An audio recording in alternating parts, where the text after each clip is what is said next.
आपका नाम क्या है? प्रदीप प्रामाणिक। आप कहाँ रहते? नालासोपारा में। आप मुंबई से हो कई कई और से? वेस्ट बंगाल से। आपके घर में कौन और कौन है? पूरा फैमिली है।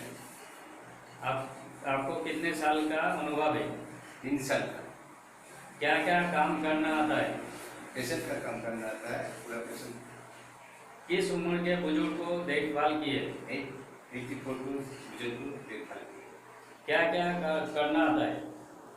पेशेंट को पूरा खिलाना पिलाना, दवाई देना है, पूरा काम पेशेंट का ही है। इससे पहले कहाँ और क्या काम किया है? पेशेंट का ही काम किया, नकल वाला में किया और गोरेगांव में किया। आपने वो काम क्यों छोड़ दिया? गांव जाने पड़ा। गांव जाने के लिए टाइम लगता है, इसलिए उनको काम। साल में कितने बार गाँव जाते हो? एक बार जाते साल में। कितना दिन का छुट्टी लेते हो? 15 दिन 1 महीना। ठीक।